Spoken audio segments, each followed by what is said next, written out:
سورة المباركة الفاتحة.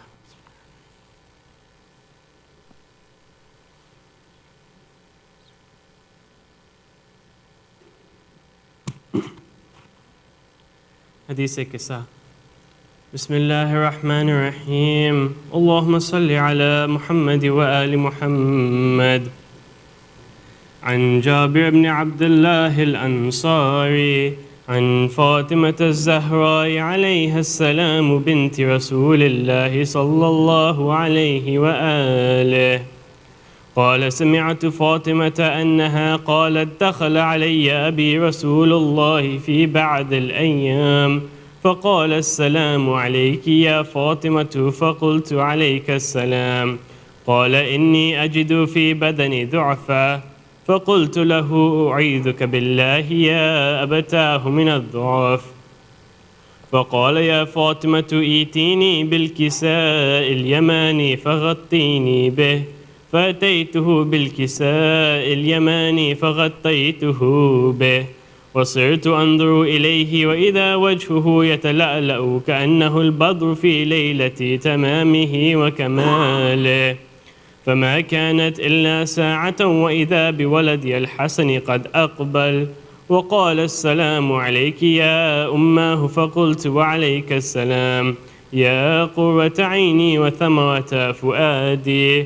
فقال: يا أماه إني أشم عندك رائحة طيبة كأنها رائحة جدي رسول الله. فقلت: نعم، إن جدك تحت الكساء. فأقبل الحسن نحو الكساء وقال: السلام عليك يا جداه يا رسول الله، أتأذن لي أن أدخل معك تحت الكساء؟ فقال: وعليك السلام يا ولدي ويا صاحب حوضي، قد أذنت لك. فدخل معه تحت الكساء. فما كانت إلا ساعة وإذا بولدي الحسين قد أقبل وقال: السلام عليك يا أماه. فقلت: وعليك السلام يا ولدي ويا قرة عيني وثمرة فؤادي. فقال لي: يا أماه إني أشم عندك رائحة طيبة كأنها رائحة جدي رسول الله صلى الله عليه وآله. فقلت: نعم، إن جدك وأخاك تحت الكساء. فدنا الحسين نحو الكساء وقال: السلام عليك يا جداه، السلام عليك يا من اختاره الله، أتأذن لي أن أكون معكما تحت الكساء؟ فقال: وعليك السلام يا ولدي ويا شافع أمتي، قد أذنت لك. فدخل معهما تحت الكساء. فأقبل عند ذلك أبو الحسن علي بن أبي طالب وقال: السلام عليك يا بنت رسول الله. فقلت: وعليك السلام يا أبا الحسن ويا أمير المؤمنين. فقال: يا فاطمة إني أشم عندك رائحة طيبة كأنها رائحة أخي وابن عمي رسول الله. فقلت: نعم، ها هو مع ولديك تحت الكساء.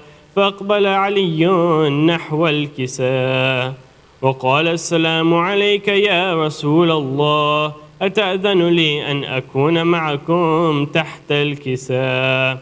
قال له: وعليك السلام يا أخي ويا وصي وخليفتي وصاحب لوائي، قد أذنت لك. فدخل علي تحت الكساء. ثم أتيت نحو الكساء وقلت: السلام عليك يا أبتاه يا رسول الله، أتأذن لي أن أكون معكم تحت الكساء؟ قال: وعليك السلام يا بنتي ويا بضعتي، قد أذنت لك. فدخلت تحت الكساء.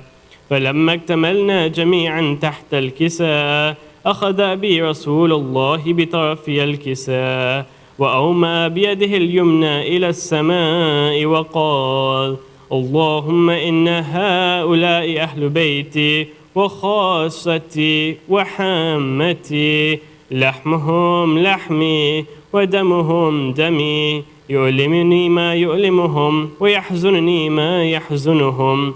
أنا حرب لمن حاربهم وسلم لمن سالمهم، وعدو لمن عاداهم، ومحب لمن أحبهم. إنهم مني وأنا منهم، فاجعل صلواتك وبركاتك ورحمتك وغفرانك ورضوانك علي وعليهم، واذهب عنهم الرجس وطهرهم تطهيرا. فقال الله عز وجل: يا ملائكتي ويا سكان سماواتي، إني ما خلقت سماء مبنيا، ولا أرضا مدحيا، ولا قمرا منيرا، ولا شمسا مضيئا، ولا فلكا يدور، ولا بحرا يجري، ولا فلكا يسري، إلا في محبة هؤلاء الخمسة الذين هم تحت الكساء. فقال الأمين جبرائيل: يا ربي ومن تحت الكساء؟ فقال عز وجل: هم أهل بيت النبوة ومعدن الرسالة، هم فاطمة وأبوها وبعلها وبنوها. فقال جبرائيل: يا ربي أتأذن لي أن أهبط إلى الأرض لأكون معهم سادسا؟ فقال الله: نعم قد أذنت لك. فهبط الأمين جبرائيل وقال: السلام عليك يا رسول الله. العلي الأعلى يقرئك السلام ويخصك بالتحية والإكرام، ويقول لك: وعزتي وجلالي إني ما خلقت سماء مبنية، ولا أرضا مدحية، ولا قمرا منيرا، ولا شمسا مضيئا، ولا فلكا يدور، ولا بحرا يجري، ولا فلكا يسري، إلا لأجلكم ومحبتكم، وقد أذن لي أن أدخل معكم، فهل تأذن لي يا رسول الله؟ فقال رسول الله وعليك السلام: يا أمين وحي الله، إنه نعم قد أذنت لك.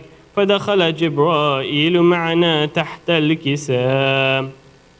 فقال لأبي: إن الله قد أوحى إليكم يقول: إنما يريد الله ليذهب عنكم الرجس أهل البيت ويطهركم تطهيرا. وقال علي لأبي: يا رسول الله، أخبرني ما لجلوسنا هذا تحت الكساء من الفضل عند الله. فقال النبي: والذي بعثني بالحق نبيا واصطفاني بالرسالة نجيا، ما ذكر خبرنا هذا في محفل من محافل أهل الأرض، وفيه جمع من شيعتنا ومحبينا، إلا ونزلت عليهم الرحمة وحفت بهم الملائكة واستغفرت لهم إلى أن يتفرقوا. فقال علي: إذا والله فزنا وفاز شيعتنا ورب الكعبة. فقال النبي الثانية: يا علي، والذي بعثني بالحق نبيا واصطفاني بالرسالة نجيا، ما ذكر خبرنا هذا في محفل من محافل أهل الأرض، وفيه جمع من شيعتنا ومحبينا، وفيهم مهموم إلا وفرج الله حماه، ولا مغموم إلا وكشف الله غماه، ولا طالب حاجة إلا وقضى الله حاجته. فقال علي: إذا والله فزنا وسعدنا، وكذلك شيعتنا فازوا وسعدوا في الدنيا والآخرة ورب الكعبة. اللهم صل. رحم الله من قرأ الفاتحة.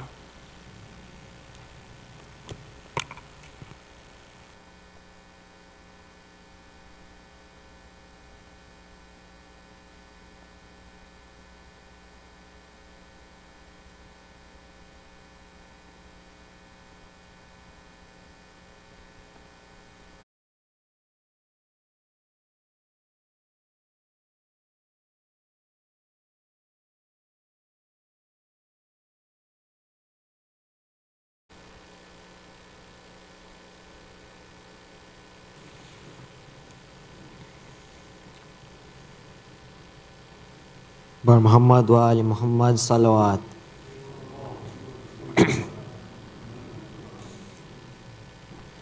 اللهم صل على محمد وآل محمد. بسم الله الرحمن الرحيم. اللهم إني أسألك برحمتك التي وسعت كل شيء وبقوتك التي قهرت بها كل شيء وخضع لها كل شيء وذل لها كل شيء وبجبروتك التي غلبت بها كل شيء وبعزتك التي لا يقوم لها شيء وبعظمتك التي ملأت كل شيء وبسلطانك الذي على كل شيء وبوجهك الباقي بعد فناء كل شيء وبأسمائك التي ملأت أركان كل شيء وبعلمك الذي أحاط بكل شيء وبنور وجهك الذي أضاء له كل شيء. يا نور يا قدوس يا أول الأولين ويا آخر الآخرين، اللهم اغفر لي الذنوب التي تهتك العصام، اللهم اغفر لي الذنوب التي تنزل النقام، اللهم اغفر لي الذنوب التي تغير النعام، اللهم اغفر لي الذنوب التي تحبس الدعاء، اللهم اغفر لي الذنوب التي تنزل البلاء، اللهم اغفر لي كل ذنب أذنبته وكل خطيئة أخطأتها. اللهم إني أتقرب إليك بذكرك وأستشفع بك إلى نفسك وأسألك بجودك أن تدنيني من قربك وأن توزعني شكرك وأن تلهمني ذكرك. اللهم إني أسألك سؤال خاضع متضلل خاشع أن تسامحني وترحمني وتجعلني بقسمك راضيا قانعا وفي جميع الأحوال متواضعا. اللهم واسألك سؤال من اشتدت فاقته وأنزل بك عند الشدائد حاجته وعظم فيما عندك رغبته. اللهم عظم سلطانك وعلى مكانك وخفي مكرك وظهر أمرك وغلب قهرك وجرت قدرتك ولا يمكن الفرار من حكومتك.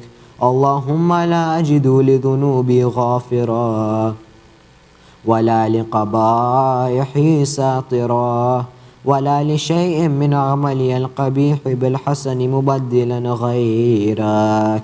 لا إله إلا أنت سبحانك وبحمدك ظلمت نفسي وتجرأت بجهلي وسكنت إلى قديم ذكرك لي ومنك عليه. اللهم مولاي كم من قبيح سترته وكم من فادح من البلاء أقلته وكم من عثار وقيته وكم من مكروه دفعته وكم من ثناء جميل لست أهلا له نشرته. اللهم عظم بلائي وأفرط بي سوء حالي وقصرت بي أعمالي وقعدت بي أغلالي وحبسني عن نفي بعد أملي وخضعتني الدنيا بغرورها ونفسي بجنايتها ومطالي. يا سيدي فأسألك بعزتك ألا يحجب عنك دعائي سوء عملي وفعالي ولا تفضحني بخفي ما اطلعت عليه من سري ولا تعاجلني بالعقوبة على ما عملته في خلواتي من سوء فعلي وإساءتي ودوام تفريطي وجهالتي وكثرة شهواتي وغفلتي. وكن اللهم بعزتك لي في كل الأحوال رؤوفا وعلي في جميع الأمور عطوفا. إلهي وربي من لي غيرك، أسأله كشف ضري والنظر في أمري. إلهي ومولاي أجريت علي حكما اتبعت فيه هوى نفسي، ولم أحترس فيه من تزيين عدوي، فغرني بما أهوى وأسعده على ذلك القضاء، فتجاوزت بما جرى علي من ذلك بعض حدودك، وخالفت بعض أوامرك، فلك الحمد علي في جميع ذلك، ولا حجة لي فيما جرى علي فيه قضاؤك، وألزمني حكمك وبلاؤك، وقد أتيتك يا إلهي بعد تقصيري وإسرافي على نفسي، معتذرا نادما منكسرا مستقيلا مستغفرا منيبا مقرا مذعنا معترفا، لا أجد مفرا مما كان مني ولا مفزعا أتوجه إليه في أمري غير قبولك عذري وإدخالك إياي في سعة من رحمتك. اللهم فاقبل عذري وارحم شدة ضري وفكني من شدي وثاقي. يا رب ارحم ضعف بدني ورقة جلدي ودقة عظمي، يا من بدأ خلقي وذكري وتربيتي وبري وتغذيتي، هبني لابتداء كرمك وسالف برك بي يا إلهي وسيدي وربي. أطراك معذبي بنارك بعد توحيدك، وبعد ما انطوى عليه قلبي من معرفتك، ولهج به لساني من ذكرك، واعتقده ضميري من حبك، وبعد صدق اعترافي ودعائي خاضعا لربوبيتك. هيهات أنت أكرم من أن تضيع من ربيت، أو تبعد من أدنيت، أو تشرد من آويت، أو تسلم إلى البلاء من كفيته ورحمت. وليت شعري يا سيدي وإلهي ومولاي، أتسلط النار على وجوه خرت لعظمتك ساجدا، وعلى ألسن نطقت بتوحيدك صادقا وبشكرك مادحا، وعلى قلوب اعترفت بإلهيتك محققا، وعلى ضمائر حوت من العلم بك حتى صارت خاشعة، وعلى جوارح سعت إلى أوطان تعبدك طائعة، وأشارت باستغفارك مذعنة. ما هكذا الظن بك، ولا أخبرنا بفضلك عنك يا كريم. يا ربي وأنت تعلم ضعفي عن قليل من بلاء الدنيا وعقوباتها، وما يجري فيها من المكاره على أهلها، على أن ذلك بلاء ومكروه، قليل مكثوه، يسير بقاؤه، قصير مدته، فكيف احتمالي لبلاء الآخرة وجليل وقوع المكاره فيها، وهو بلاء تطول مدته ويدوم مقامه ولا يخفف عن أهله، لأنه لا يكون إلا عن غضبك وانتقامك وسخطك، وهذا ما لا تقوم له السماوات والأرض. يا سيدي فكيف لي وأنا عبدك الضعيف الذليل الحقير المسكين المستكين. يا إلهي وربي وسيدي ومولاي، لأي الأمور إليك أشكو، ولما منها ضج وأبكي، لأليم العذاب وشدته أم لطول البلاء ومدته؟ فلئن صيرتني للعقوبات مع أعدائك، وجمعت بيني وبين أهل بلائك، وفرقت بيني وبين أحبائك وأوليائك، فهبني يا إلهي وسيدي ومولاي وربي، صبرت على عذابك، فكيف أصبر على فراقك؟ وهبني صبرت على حر نارك، فكيف أصبر عن النظر إلى كرامتك؟ أم كيف أسكن في النار ورجاء عفوك؟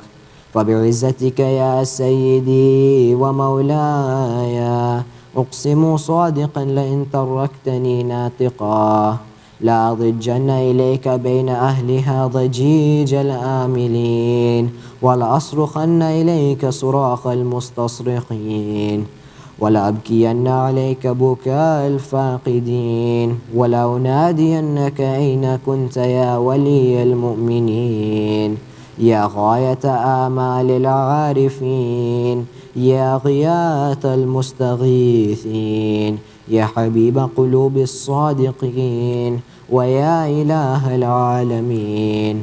أفتراك سبحانك يا إلهي وبحمدك تسمع فيها صوت عبد مسلم سجن فيها بمخالفته، وذاق طعم عذابها بمعصيته، وحبس بين أطباقها بجرمه وجريرته، وهو يضج إليك ضجيج مؤمل لرحمتك، ويناديك بلسان أهل توحيدك، ويتوسل إليك بربوبيتك.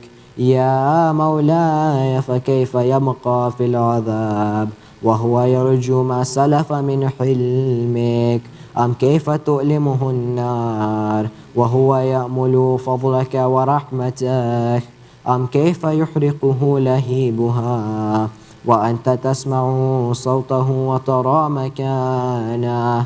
أم كيف يشتمل عليه زفيرها وأنت تعلم ضعفه؟ أم كيف يتقلقل بين أطباقها وأنت تعلم صدقا؟ أم كيف تسجله زبانيتها وهو يناديك يا رباه؟ أم كيف يرجو فضلك في عتقه منها فتتركه فيها؟ هيهات ما ذلك الظن بك، ولا المعروف من فضلك، ولا مشبه لما عاملت به الموحدين من برك وإحسانك.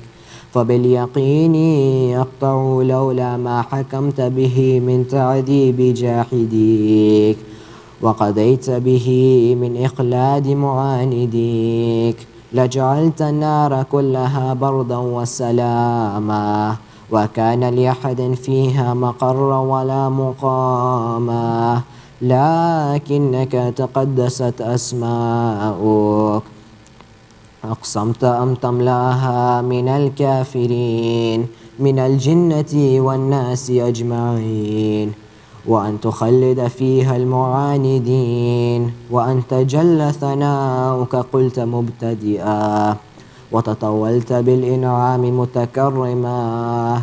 أفمن كان مؤمنا كمن كان فاسقا لا يستوون. إلهي وسيدي، فأسألك بالقدرة التي قدرتها، وبالقضية التي حتمتها وحكمتها، وغلبت من عليه أجريتها، أن تهب لي في هذه الليلة وفي هذه الساعة كل جرم أجرمته، وكل ذنب أذنبته وكل قبيح أسررته وكل جهل عملته كتمته أو أعلنته أخفيته أو أظهرته وكل سيئة أمرت بإثباتها الكرام الكاتبين الذين وكلتهم بحفظه ما يكون مني وجعلتهم شهودا علي مع جوارحي وكنت أنت الرقيب علي من ورائهم والشاهد لما خفي عنهم وبرحمتك أخفيته وبفضلك سترته وأن توفر حظي من كل خير أنزلته أو إحسان فضلته أو بر تنشره أو رزق تبسطه أو ذنب تغفره أو خطأ تستره يا ربي يا ربي يا رب يا إلهي وسيدي ومولاي ومالك رقي يا من بيده ناصيتي يا عليما بضري ومسكنتي يا خبيرا بفقري وفاقتي يا ربي يا ربي يا رب أسألك بحقك وقدسك وعظم صفاتك وأسمائك أن تجعل أوقاتي من الليل والنهار بذكرك معمورة وبخدمتك موصولة وأعمالي عندك مقبولة حتى تكون أعمالي وأورادي كلها وردا واحدا وحالي في خدمتك سرمدا يا سيدي يا من عليه معولي يا من إليه شكوت أحوالي يا ربي يا ربي يا رب قوي على خدمتك جوارحي واشدد على العزيمة جوانحي وهب لي الجد في خشيتك والدوام في الاتصال بخدمتك حتى أصرح إليك في ميادين السابقين وأسرع إليك في المبادرين وأشتاق إلى قربك في المشتاقين وأدنو منك دنو المخلصين وأخافك مخافة الموقنين واجتمع في جوارك مع المؤمنين اللهم ومن أرادني بسوء فأرد ومن كادني فكد واجعلني من أحسن عبيدك نصيبا عندك وأقربهم منزلة منك وأخصهم زلفة لديك فإنه لا ينال ذلك إلا بفضلك وجد لي بجودك واعتف علي بمجدك واحفظني برحمتك واجعل لساني بذكرك لهجا وقلبي بحبك متيما ومن علي بحسن إجابتك وأعقلني عثرتي واغفر زلتي فإنك قضيت على عبادك بعبادتك وأمرتهم بدعائك وضمنت لهم الإجابة فإليك يا ربي نصبت وجهي وإليك يا ربي مددت يدي فبعزتك استجب لي دعائي وبلغني منايا ولا تقطع من فضلك رجائي واكفني شر الجن والإنس من أعدائي يا سريع الرضا اغفر لمن لا يملك إلا الدعاء فإنك فعال لما تشاء يا من اسمه دواء وذكره شفاء وطاعته غنان ارحم من رأس ماله الرجاء وسلاحه البكاء يا سابغ النعم يا دافع النقام يا نور المستوحشين في الظلام يا عالما لا يعلم صل على محمد وآل محمد وافعل بي ما أنت أهله وصلى الله على رسوله والأئمة الميامين من آله وسلم تسليما كثيرا كثيرا.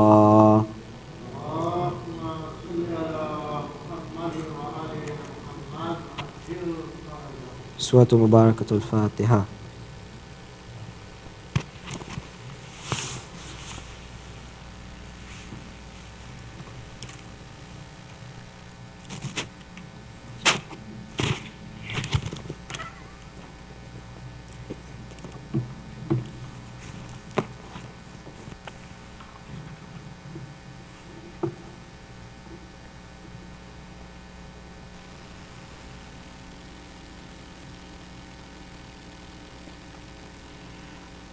افضل الصلاة محمد وآل محمد. آؤ مشکل کشا کی شان سنو، علی ہے بولتا قرآن سنو. آؤ مشکل کشا کی شان سنو، علی ہے بولتا قرآن سنو. حیدر مولا علی مولا، حیدر مولا علی مولا. خدا کے گھر میں علی کی آمد ہے، خدا کے گھر میں شہادت ہے. علی کا نعرہ دلوں کی طاقت ہے، علی کا ذکر عبادت ہے، علی کا ذکر عبادت ہے. میرے ملت کے نوجوان سنو، علی ہے بولتا قرآن سنو.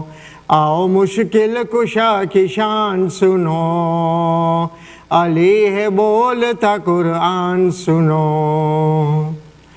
علی ولی کو اٹھا کے ہاتھوں میں نبی نے سب کو سکھایا. جس کا میں مولا اس کا علی مولا، نبی نے سب کو بتایا، نبی نے سب کو بتایا. میرے نبی کی یہ اعلان سنو، علی ہے بولتا قرآن سنو. آؤ مشکل کشا کی شان سنو، علی ہے بولتا قرآن سنو. اسد اللہ ہے کرم اللہ ہے، علی ہے رب کی رضا بھی.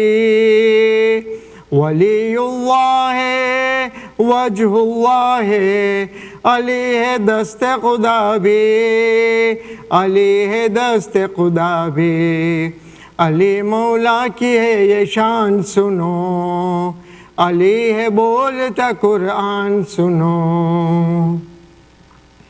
آؤ مشکل کشا کی شان سنو، علی ہے بولتا قرآن سنو. حسینی جذبہ ابھارتا ہے، علی کا نام کا نعرہ. یزیدیت کو پچھاڑتا ہے، علی کا نام کا نعرہ، علی کا نام کا نعرہ. علی ہے مصطفیٰ کی جان سنو، علی ہے بولتا قرآن سنو. حیدر مولا علی مولا، حیدر مولا علی مولا. آؤ مشکل کشا کی شان سنو، علی ہے بولتا قرآن سنو. بر محمد و آل محمد صلوات.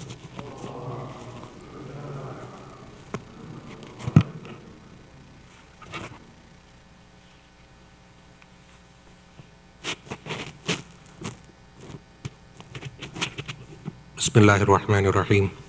Sayyid Hasan Rizvi, respected elders, brothers, sisters in Iman, Assalamu alaikum wa rahmatullahi wa barakatuh.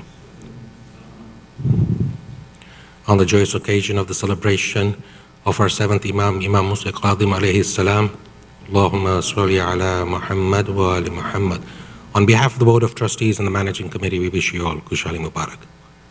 Surah Fatiha is requested for all the names listed on the screen in Kul Arwah al-Mu'minin wal-Mu'minat. Sawab al-Fatiha.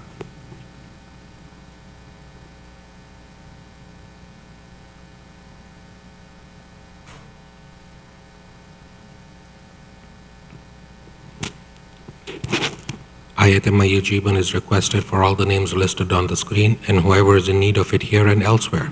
Let us all recite it together. Bismillahir Rahmanir Rahim. Amman yujibul mustarra idha da'a wa yakshifu as-su. Amman yujibul mustarra idha da'a wa yakshifu as-su. Amman yujibul mustarra idha da'a wa yakshifu as-su. Amman yujibul مضطر إذا دعاه ويكشف السوء أمن يجيب المضطر إذا دعاه ويكشف السوء اللهم صل على محمد وعلى محمد. Now let us invite Sayyid to come forward to recite tonight's Majlis. Par Muhammadin wa ala Muhammad salawat.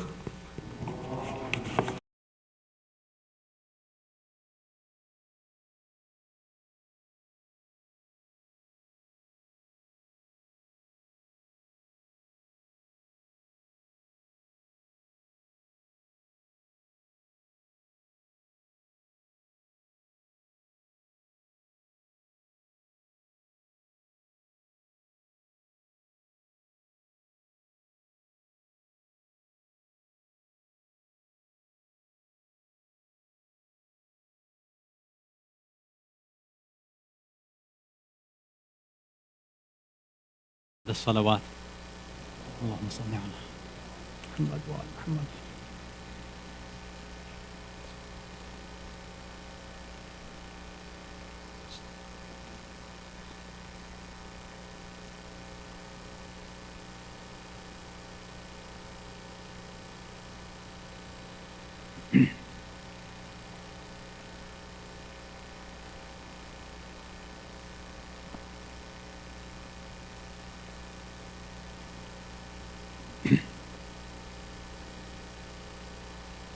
أعوذ بالله السميع العليم من الشيطان اللعين الرجيم. بسم الله الرحمن الرحيم وبه نستعين. لا حول ولا قوة إلا بالله العلي العظيم والحمد لله رب العالمين والصلاة والسلام على أشرف الأنبياء والمرسلين خاتم النبيين شفيع المذنبين رحمة للعالمين سيدنا والنبينا وحبيب قلوبنا والشفيع نفوسنا والطبيب ذنوبنا أبي القاسم المصطفى محمد. اللهم صل على محمد وآل محمد وعجل فرجهم.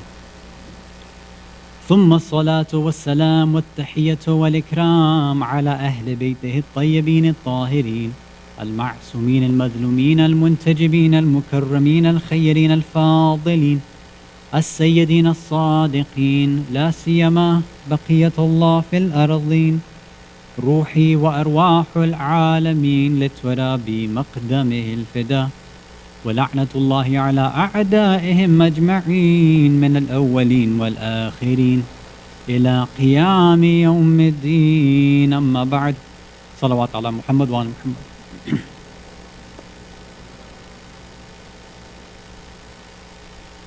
Mu'mineen, mu'minat, brothers and sisters in Islam and Iman, Salamun alaikum wa rahmatullahi wa barakatuh. On Sunday night, we started the beginning of a series. Rather than go through, in this month of Rajab, through all these different wiladat and shahadat that we will be commemorating, we decided instead to start a commentary, a sharh and a tafsir of the famous dua of Rajab, Ya man arjuhu li kulli khair. we started with the first line on Sunday night. We also talked about some of the misconceptions or alternative ideas that have been offered by our ulama. For example, the actual meaning of the grabbing of the beard and the moving of the finger, when it should start, when it should end, the order of the dua, things like that. We then started with the commentary, and the focus there was about the idea of hope, of raja. We said raja is hope in something that's attainable, that you can reach. It's just outside your reach, but it's there, it's possible. It's an inclination towards what is khair, what is good. So this is what is meant by raja. From this first part of the dua, the things that we can keep in mind are that we should recognize and focus on Allah as being the source of all khair. Not anybody else, not anything else, no governments, no systems, no committees or subcommittees or anything like that. Everything is sourced from Allah.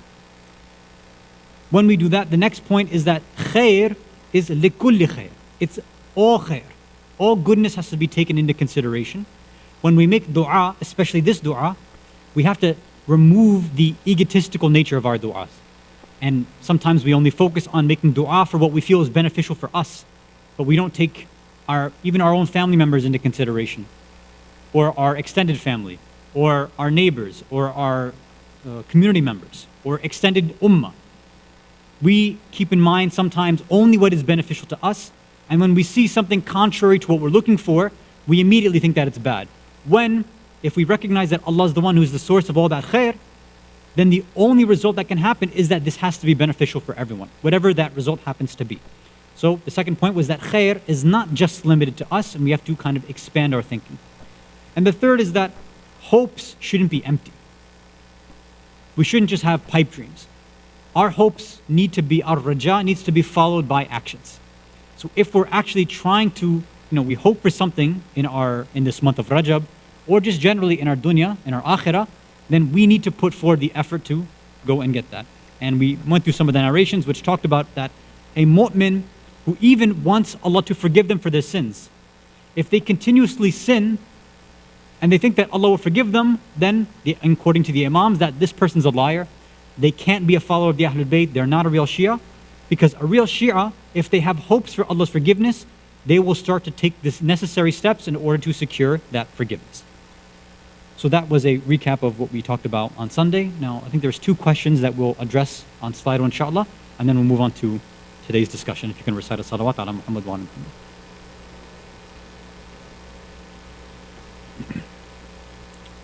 So I'm going to go with the second question first.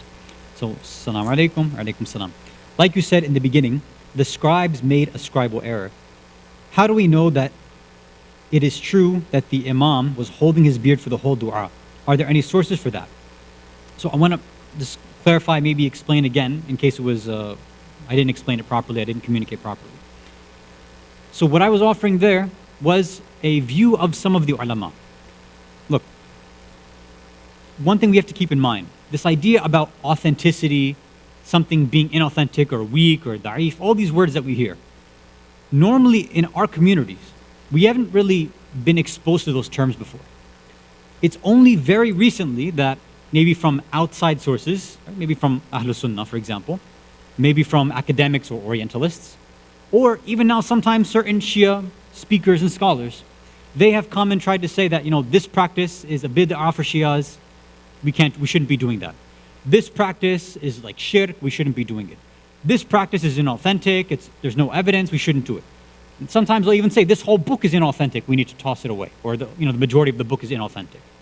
So this is now, in recent times, this is where people have had this new question about, is this something authentic or not? Sometimes that's the right way to approach it, but sometimes it's not.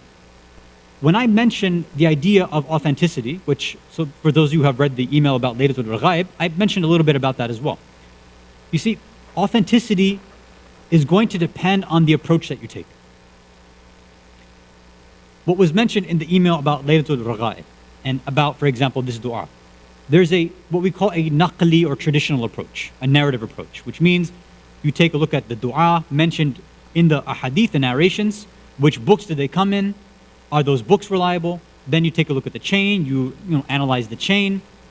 there's some other factors that you analyze, and from that perspective, a mujtahid or a muhaddith will figure out whether this is something that's usable or not, whether it's authentic or not. Just because they may deem it inauthentic, according to those principles of rijal or diraya or hadith, whatever it is, because maybe it doesn't show up in our books enough, or maybe it's mursal, there's somebody missing, whatever it is, all those fancy technicalities. Just because technically it might be inauthentic does not mean it's fake or not real. And that's something that we don't understand, because we don't really hear the other side of it. And to be honest, I didn't really mention the other side in the email as well, because I didn't want to overcomplicate it. But I'll give you the example of Laylatul Raghaib, right? The A'mal. So yes, most ulama who take a traditional approach, meaning just looking at the hadith by itself, will say, look, it's probably going to look like it's weak. But that doesn't mean that all the ulama just reject it outright. Many ulama of akhlaq and many of our urafa, because they have access to other methods of authentication, have said this is still a practice that we need to perform. As an example, let's say that there's a certain hadith that we just have no chain, it's not mentioned really in any of our authoritative books, whatever. But at the same time, all of our urafa, all of our great ulama have said that we have heard this from our teachers, and even some of our urafa have said that we have heard the prophets, the imams, mention this narration to us in our dreams. Now, yeah, you might take a traditional narrative approach and say it's not in the book. Okay, that's a very what's the word I'm looking for? Like a technical way of looking at it. But we also have these great scholars who have purified their nafs, who have worked on their soul for years and years and years. So many of them will say, look, if for example, like Ayatul Bahja, or Allama Hasan Zade Amali, or Ayatul Jawadi Amali, or Allama Tabatabai, or any of these great ulama, if they recognize something, then that also adds weight to that action as well. And that's why usually in a lot of these a'mal or du'as or ziyarat, even if it might not be authentic in the very technical sense, you'll still see many of these ulama still performing it. Whether they believe it's mustahab, or they actually just do it with the niyat, as we said, of raja matlubiyya, that they just hope that they will get a reward for this. So that's one thing. So when I'm talking about this idea of scribal error, that's one possibility that some mention. They say that it's possible. This is one possibility that the scribe made a mistake, and they should have clearly mentioned that the imam was holding onto his beard and moving his finger the whole dua. This is one of the possibilities that some of our ulama give. As I said, some of our ulama still believe in the way that we're used to doing, is that we wait till the end part of the dua, and that's when we grab the beard and move the finger. And of course, you'll still find a group that say, look, this whole dua is problematic in and of itself because of XYZ reasons. Normally, these discussions don't come to the mimbar, they don't come to the common people because it's way too technical. People will get bored of it, or sometimes we find that people can't handle it. I mean, think about it. If sometimes people just mention a certain food, certain snacks or chips or this, candy or whatever is because of some ingredient is haram, everybody starts freaking out, right? So people are going to freak out because of something like, some little, food item, or if somebody will freak out because of, a difference in opinion of the age of some, role model in history. Was Ali Akbar alayhi salam this age or this age? People will start going crazy because, some scholars say he's this age, some scholars say he was this age. And then people can't handle it. Well, okay, then maybe it's not worth it to make the mimbar a place of education, a place of difference of opinion. Maybe then the mimbar needs to be reserved for just continuing on what people have heard before and not introduce new things. I personally am not of that opinion. I think that, slowly we can try to gradually increase our level of information from the mimbar. I don't think it's a bad deal. At the same time, preserving the things that we've heard before and show that both of these opinions can be reconciled. And at the end of the day, they have their own types of evidence. If anybody's interested, you can go and look and read more about it. For example, on this specific issue of this dua of Rajab, you can go to one of the, there's not too many English sites that deal with these in-depth issues. But there is one good website out there that's being run by some of my good friends in Qom. It's called iqraonline.net. iqraonline.net. So on there, you'll find tons of articles which are addressing issues which are very important, but they're coming at it from different perspectives that you probably would not have heard before. So a lot of my good friends, who I believe are some of the best researchers, have contributed. There are at least 2 or 3 articles on this specific issue of the dua of Rajab, from an akhlaqi standpoint, and from this issue of scribal error, authenticity, all of this. So if you want to know more, then go ahead. You can go on the website and read those. This website is run by one of my good friends from Qom, Sayyid Ali Imran, from Toronto, and he contributes a lot, and he's very, very extensive in his research and very exhaustive. So I'd recommend all of you to follow that website and follow some of the articles there if you're okay with challenging your views on things. If you're not okay with having your views challenged, then just stick to what's mentioned in the mainstream, our mainstream media, whatever you want to call it, and then we don't want to cause any fitnas or issues. Salawat ala Muhammad wa ala Muhammad.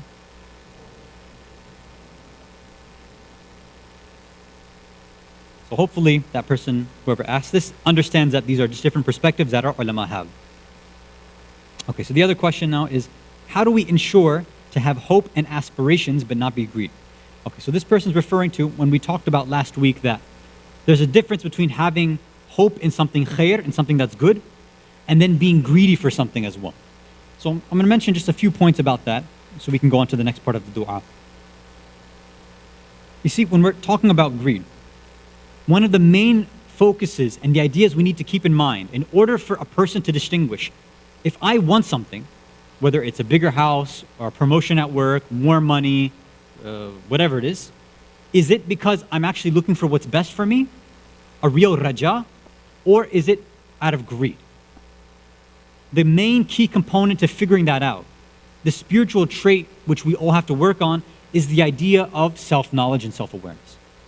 We have to be much more honest with ourselves, look within ourselves and figure out what are we really thinking, what are we really doing, and what is our ideology about.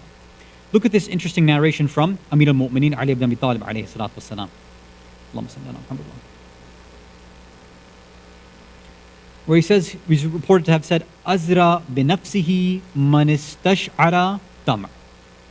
The person who is most neglectful and heedless and ignorant of their own nafs, the one who doesn't pay attention to their own self, their true inner self, they are going to be the ones who are full of greed. Why? Because usually that individual is going to fool themselves.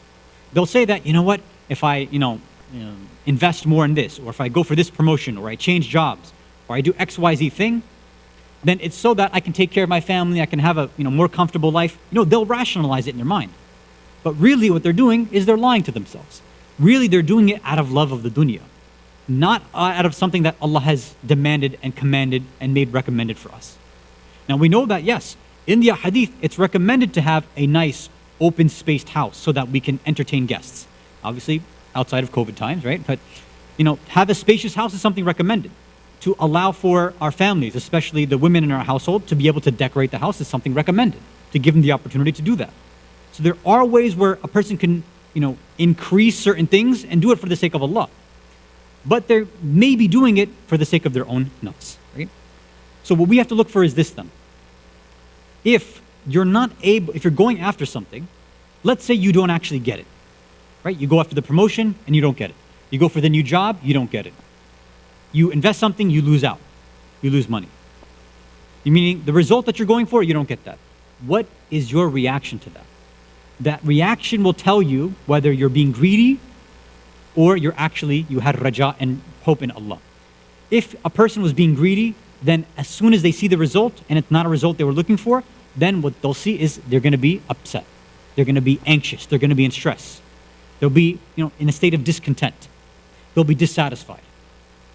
And in fact, one of the main reasons that they're looking for all this extra stuff in the first place was not because they have some godly reason in mind, not some shar'i reason. It's because this person in the community has a nicer car. This person in the community makes this much. I want the same thing. So they're looking at other individuals, right? Keeping up with the Joneses basically. And because of that, that's why they're changing their behavior. Maybe right now you're okay with your car or cars. You're okay with your home. You're okay with everything in your family right now, your income and all that. But because you hear and see and become jealous of other individuals, even though maybe they didn't do anything to make you jealous, but you have that trait within you. Because of that, you start going after that extra piece of dunya, which was never, ever entitled for you. It was never apportioned and allotted for you. And that's why in the hadith it says that, look, if you go after your rizq, Allah will get it for you. If you go beyond that, then you will end up in discontent. So then the other side is this. In order to find out if it's greed or not, then, well, the action should be simple. The reaction should be simple. It shouldn't be discontent. It shouldn't be unhappiness and stress and all this. You should actually be happy. You should actually be independent. So if somebody else, again, gets a better job, has more income, has a better car, whatever, that shouldn't bother you at all. You can still strive for it, but even if you don't get it, that's not going to affect you. If you don't get the promotion, say, Alhamdulillah, Allah still provided me with enough. If you lose out on that new investment, Alhamdulillah, we still have enough to get by. We're still doing okay. If that is your reaction, then that is possibly one of the signs that it was something that was done out of raja. It was hope for something khair and not something done out of greed. Now, how do we fight it? What if we actually have the greed? How do we fight it? I want to give two interesting narrations again from Imam Ali alayhi salatu wasalam.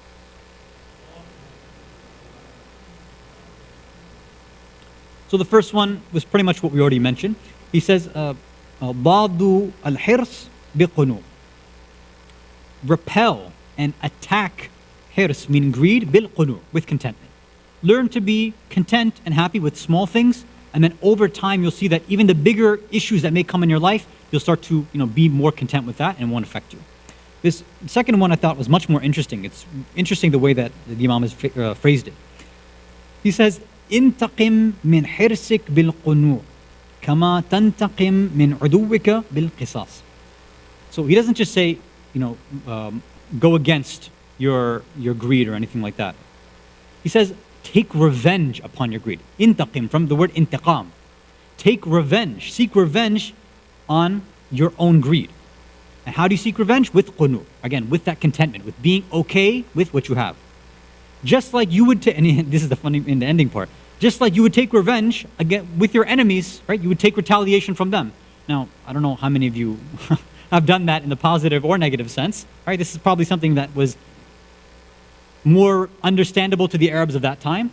But at the same time, the Imam's saying that same sort of passion that somebody might have of, having this grudge and seeking retaliation against somebody, if you see that, greed within you, you need to fight that, retaliate against that greed with the state of contentment. Salawat ala Muhammad wa ala Muhammad.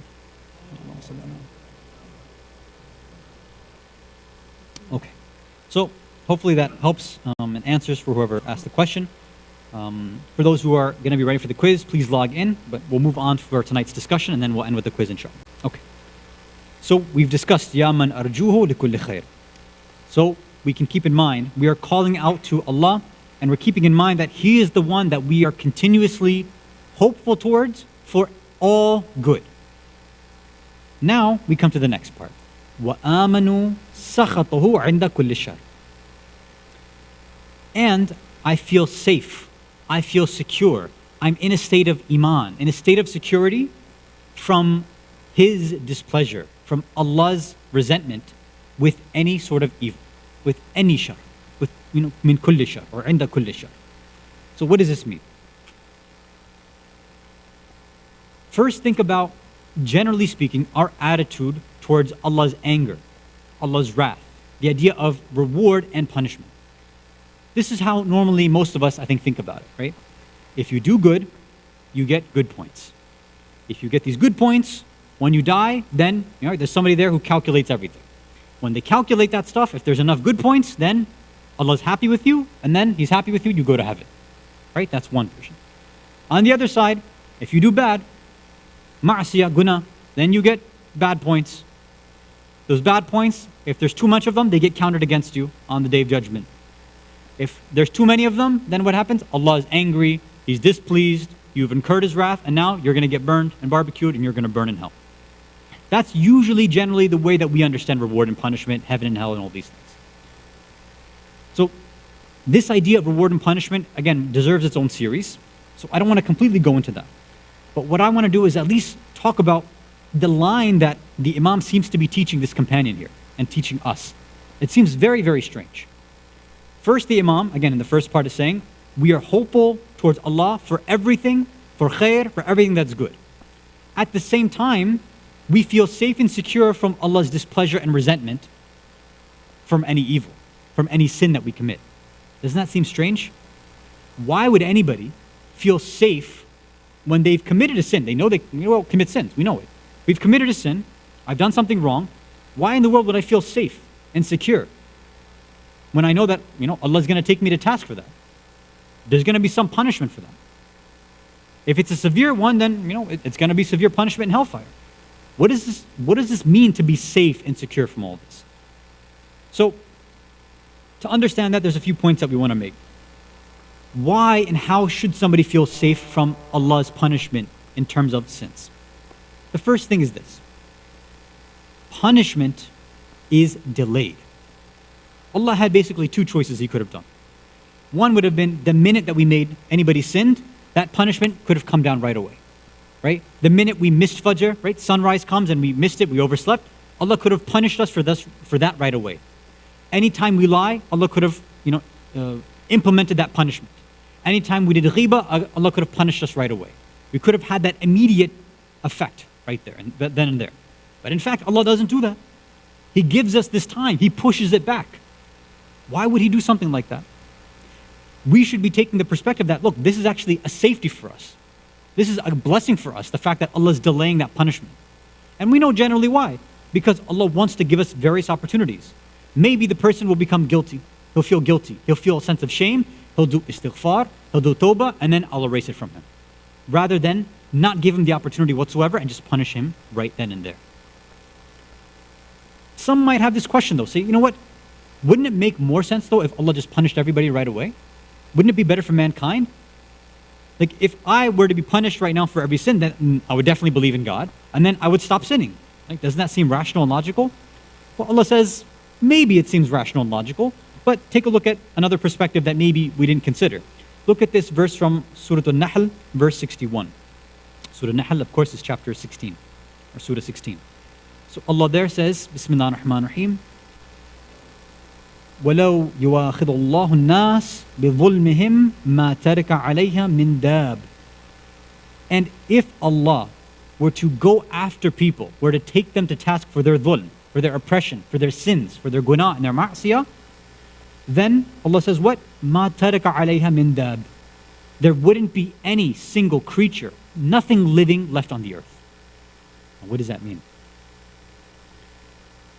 That means that sometimes we think that, the result of a certain sin is just, we might just get burnt a little bit. Some of these sins that are committed don't just have an act, a personal effect. We know that there are certain types of sins that are committed, especially these bigger sins that affect the whole environment. They affect the whole community. If this were to happen and punishments were to be dealt right away because of individuals committing those sins, almost the whole, basically what Allah is saying here is the world will be wiped out. There would be nothing living left. There are certain sins because of the metaphysical effects that are taking place. All the animals on land and sea would be wiped out. All the animals in the air, wiped out. Human beings, because of that, would have been wiped out from an earthquake or a tornado or a hurricane, as people have been in the past.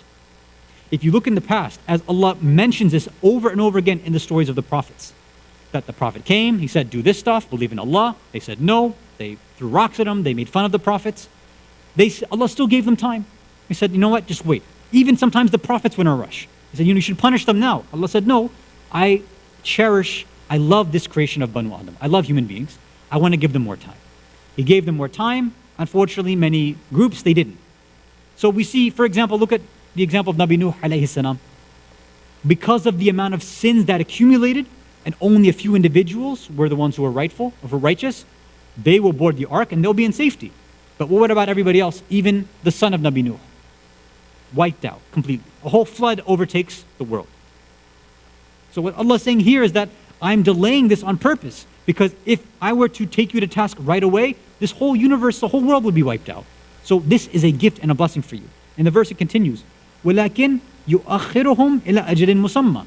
I'm delaying this till an appointed time. This is for your benefit. فَإِذَا جَاءَ أَجْلَهُمْ لَا يَسْتَأْخِرُونَ سَاعَةً وَلَا يَسْتَقْدِرُونَ.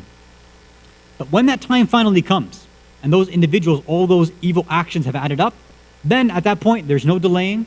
They can't push it later, and they won't be able to say, oh, I want it back in the dunya. Once it happens, and that's it. Once you die, there's no turning back. And this is when we come face to face with everything that we've committed, then we'll say, I really wish I had done tawbah. I wish I had done more istighfar. I wish I had done more ibadat. I wish I had done this and this and this. Ya laytani. All these things that we see in the Quran and dua. That's not the time for regret. This is the time for regret, especially in the month of Rajab, where Allah is saying, I'm opening the doors of mercy. All these ibadat, all the raja, it's there for you.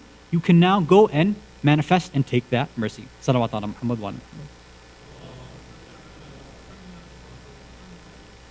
So, why should we feel safe?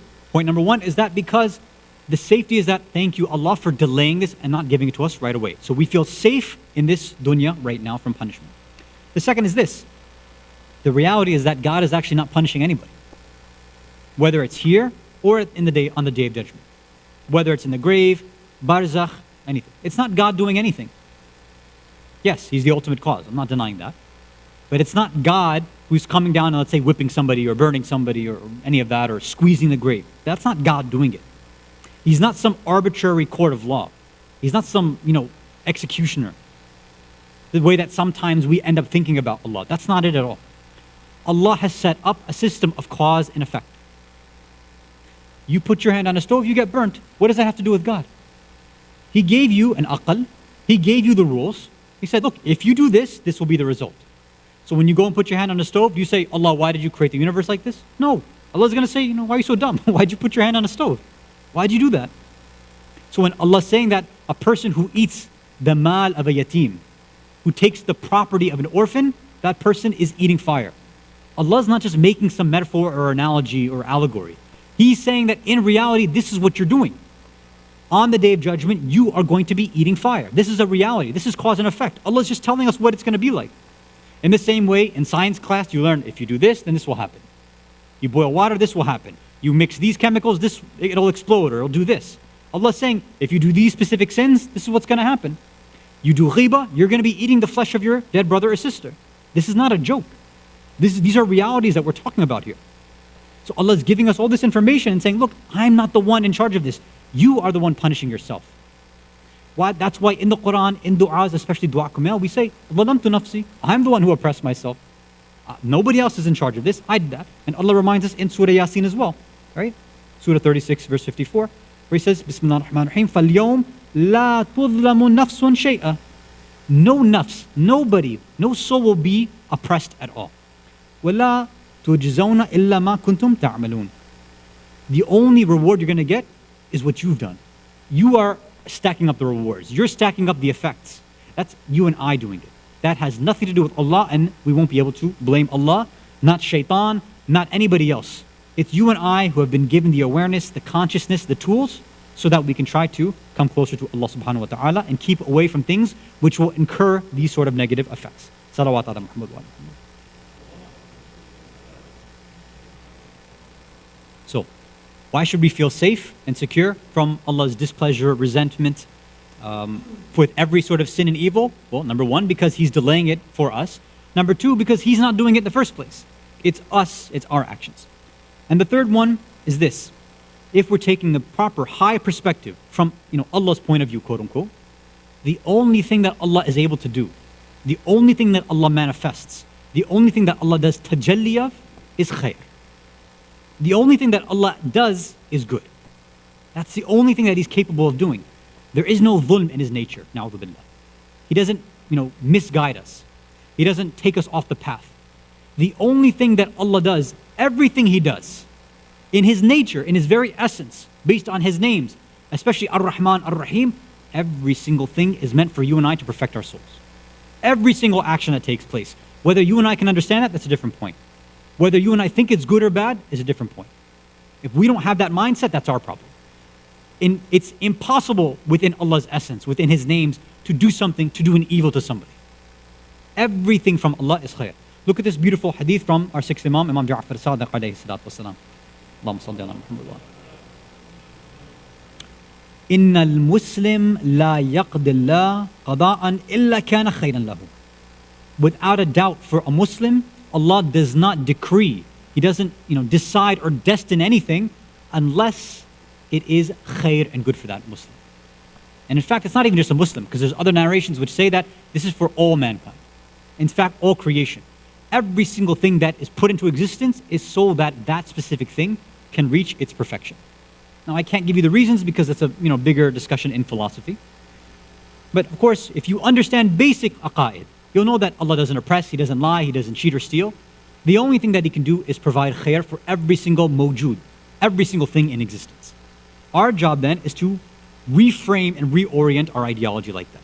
So these are the three reasons or ways that we can understand how we should thank Allah. We should feel safe and secure, that safety from Allah's displeasure, even when we actually sin. Now take these two lines together, right? Ya man arjuhu li kulli khair wa amanu sakhatuhu 'inda kulli shar. We can also read it like this.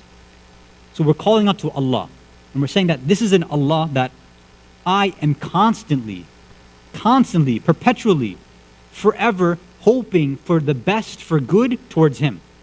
At the same time, because I know that, because I know only khair comes from Him, that means that when there is displeasure, when there's resentment, when there's anger or punishment from Allah, when I sin, I'm still safe and still secure, and I'm still understanding that that's khair from Him. So both of these lines need to be taken together. All of this is khair.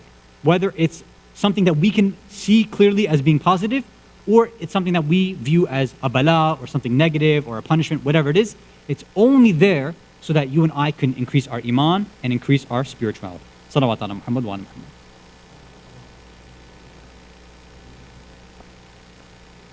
So I know we're almost out of time, and I want to go on to the quiz, but I want to give just a few spiritual tips that have been given, especially a few of these come from our seventh Imam, Imam Musa and Kazim alayhi salatu wassalam. Allahumma salli ala Muhammad. So there's a few here, so maybe I'll just skip the Arabic. So he says that a person cannot become a true mu'min until they are able to understand that the bala that happens in their life is a ni'mah. A mu'min, you can't reach a level of iman. You can't become a mu'min unless whenever you see a bala, you think of it as a ni'mah. So that's a quality of a mu'min. And then whenever there's a musibah, you're at ease because you know that this is for your benefit. You know that this is something actually that's good for you, and it's for your spiritual growth. And then he says that sabr with bala, having patience with this bala, is greater than being completely oblivious when you're in a state of ease. That's why you'll see that the prophets, the imams, and people who are mu'mineen, sometimes they get, they're into hardships constantly. But one of the signs of the mu'min is that, it doesn't stress them out. It doesn't affect them. Whereas we said that people who have that issue of greed, they're going to be stressed out from even, the tiniest things. In another narration, he says that, same thing, that the most patient among you is the most patient when they handle their bala, and that person is going to be the most zahid, the most detached from the dunya. So if you want to figure out if you're detached from the dunya, then see how content you are even when things don't go your way. And then he gives a piece of advice that says, no one will gain the reward of suffering a misfortune unless they're able to tolerate it, they forbear it, and at the end they're able to say, after that bala, after that musibah, they say, Inna lillahi wa inna ilayhi raji'un. Because they know theoretically, well, this khair is from God, everything that happened is from God. From God, it's only khair, and I'm going to go back to Allah, which is khair. There's no evil in the equation at all. The only evil thing left is me and my action. I'm the only evil part of this equation, not from Allah.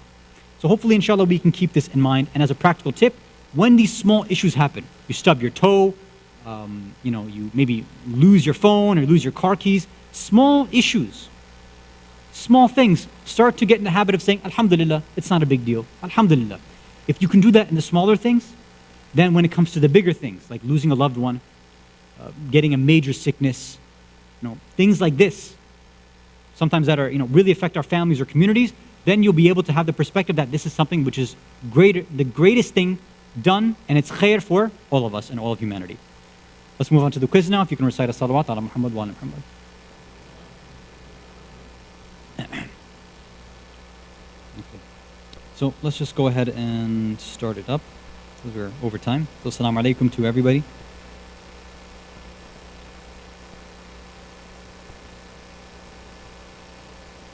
Yeah, you can go ahead and start. Okay. Bismillah ar-Rahman ar-Rahim. The seventh Imam alayhi salam was born on the 7th of Safar, the 7th of Muharram, 7th of Safar, 7th of Rajab, or 7th of Sha'ban.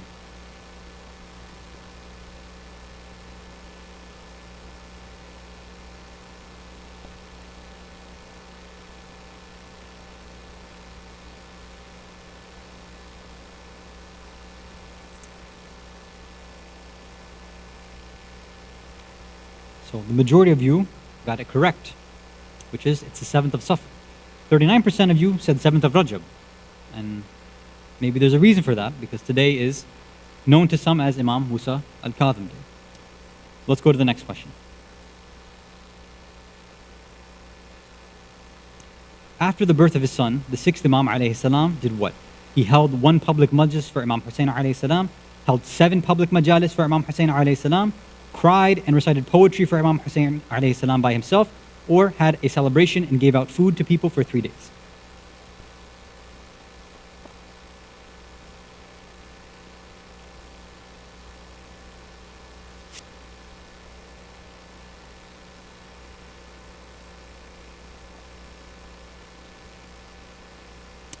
So the majority of you got it correct, that the Imam on the birth of his son celebrated and gave out food to people for 3 days, which is interesting because some have decided to take the birth of the Imam outside of that month when his father himself was celebrating it. Okay, I don't know where the day started, but this is what at least the Imam did. So I don't know what example you want to follow, the Imam's example or our own kind of ideas. Let's go to the next question. Who is reported to have said that the grave of Musa ibn Ja'far alayhi salam is a tried and tested medicine? Is it Sayyid Ma'asuma Qum alayhi salam, Imam al-Rida alayhi salam, Ayatollah Bahjat, Qaddasallahu Sirru, or Imam Shafi'i?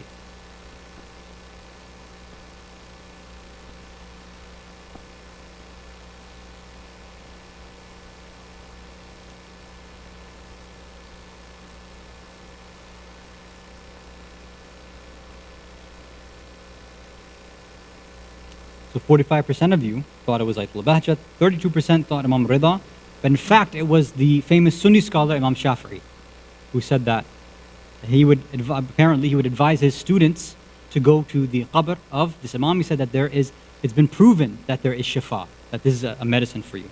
And many Sunni scholars have gone to many of the graves of our A'imma alayhimus salam to seek shafa'a and tawassul. Unfortunately, that tradition has not followed to some of the Sunni ulama and followers today. So it would be good if they looked into the books of their classical ulama. Okay, last question.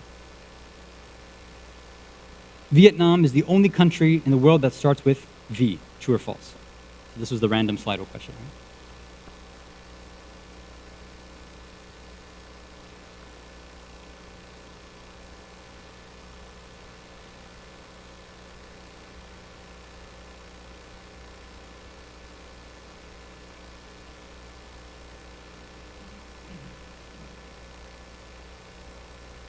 Good. So, when I was looking at it, it took me a few seconds to think about it, but can anybody name one? Venezuela. Hasan. Very good. Okay. Inshallah, Jazakallah khair. Sorry, we went over time a little bit today. So, congratulations to, I don't know, how do you pronounce that? Yeah, that one. First place, very good. Only person to get all 4 of them right. Jabir, good job. Second place, Labayk ya Imam, Qambar Mahdi Jafar. Oh, the rest of you, 3 out of 4, not bad. So, inshallah, we'll continue with our commentary of this daily dua of Rajab on our next session. Walhamdulillahi Rabbil Alameen. Wa sallallahu ala Sayyidina Muhammad wa ala ahli bayti tayyibin tahirin. Wa assalamu alaikum wa rahmatullahi wa barakatuh. Salawat ala Muhammad wa ali Muhammad.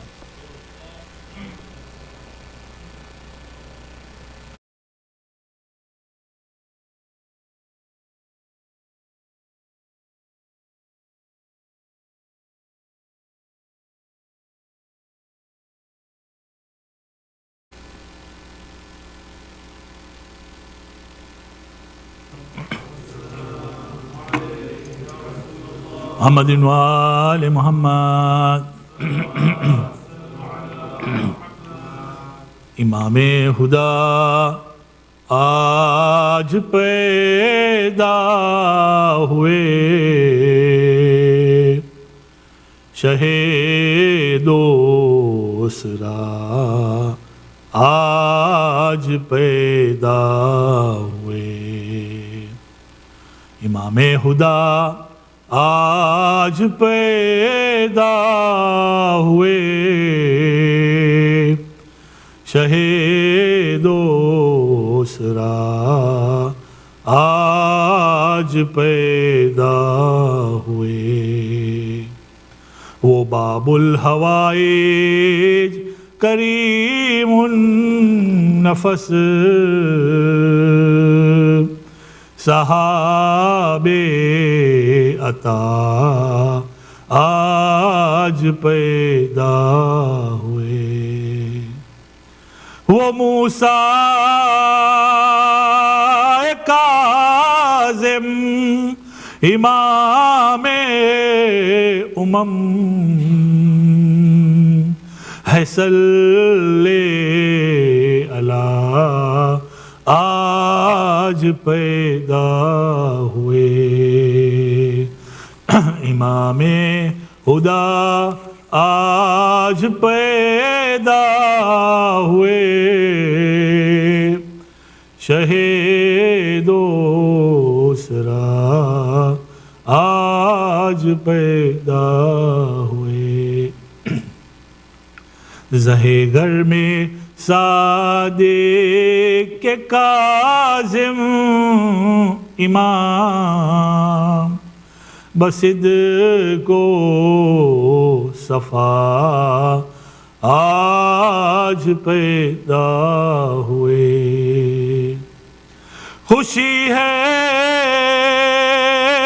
یہ معصوم کو بے حد خوشی،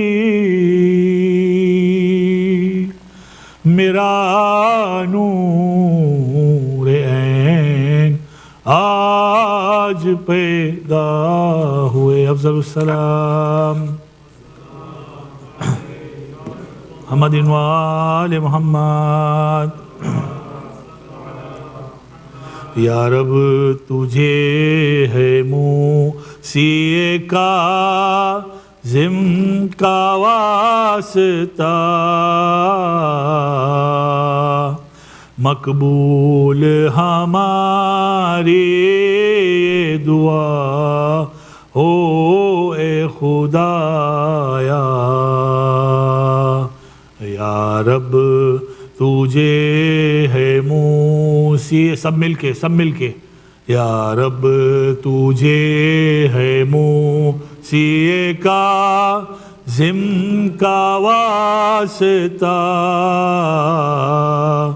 مقبول ہماری دعا ہو اے خدایا، باب الحوائج ہے لقب رہبر کا ہمارے،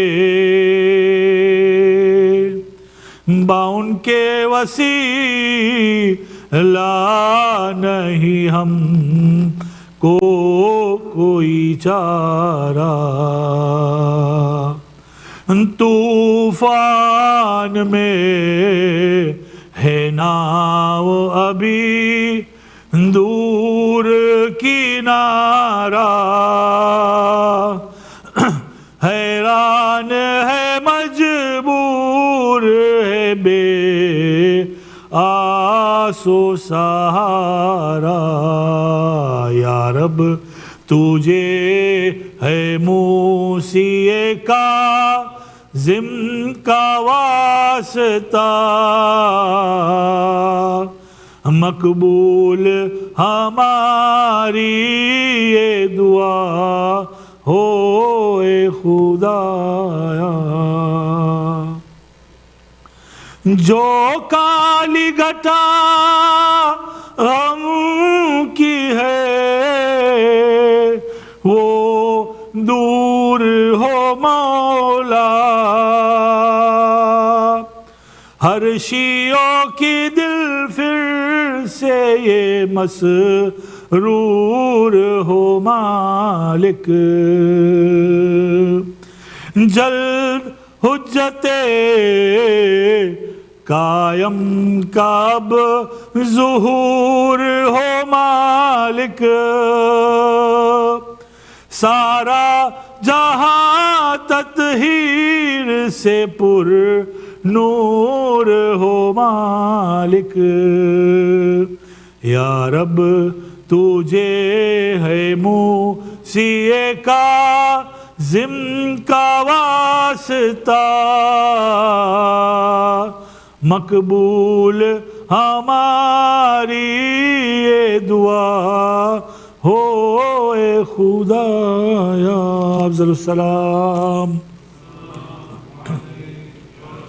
Mohammad व आले मोहम्मद।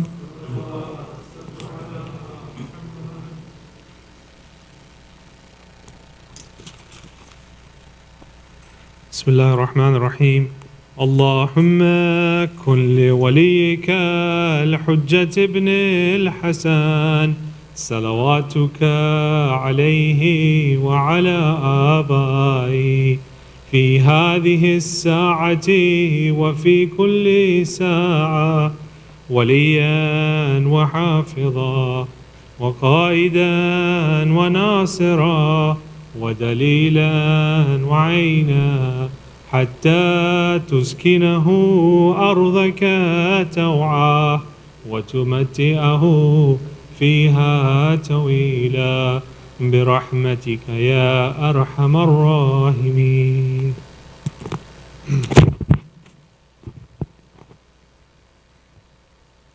السلام عليك يا رسول الله، السلام عليك يا نبي الله، السلام عليك يا أمير المؤمنين، السلام عليك يا فاطمة الزهراء سيدتي نساء العالمين، السلام عليك يا حسن المجتبى، السلام عليك يا وارث آدم صفوة الله، السلام عليك يا وارث نوح النبي الله، السلام عليك يا وارث إبراهيم خليل الله، السلام عليك يا وارث موسى كليم الله، السلام عليك يا وارث عيسى روح الله، السلام عليك يا وارث محمد حبيب الله، السلام عليك يا وارث أمير المؤمنين عليه السلام ولي الله،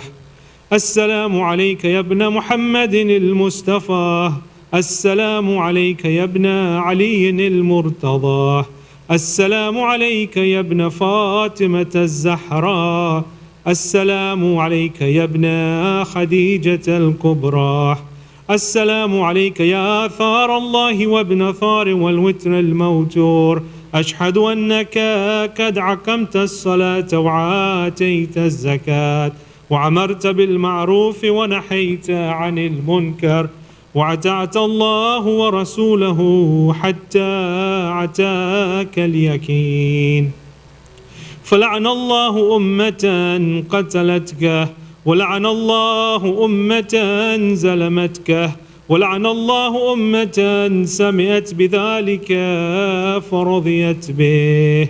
يا مولاي يا أبا عبد الله، أشهد أنك كنت نورا في الأسلاب الشامخة والأرحام المتحرة، لم تنجسك الجاهلية بأنجاسها ولم تلبسك من مدلهمات ثيابها، وأشهد أنك من دعائم الدين وأركان المؤمنين، وأشهد أنك الإمام البر التقي الرذي الزكي الحادي المهدي، وأشهد أن الأئمة من ولدك كلمة التقوى وعلام الهدى والأروة الوثقى والحجة على أهل الدنيا، وأشهد الله وملائكته وأنبياءه ورسله أني بكم مؤمن وبيا بكم موقن بشرائع ديني وخواتيم أملي، وقلبي لكلبكم سلم وأمري لأمركم متبع، صلوات الله عليكم وعلى أرواحكم وعلى أجسادكم وعلى أجسامكم وعلى شاهدكم وعلى غائبكم وعلى ظاهركم وعلى باطنكم.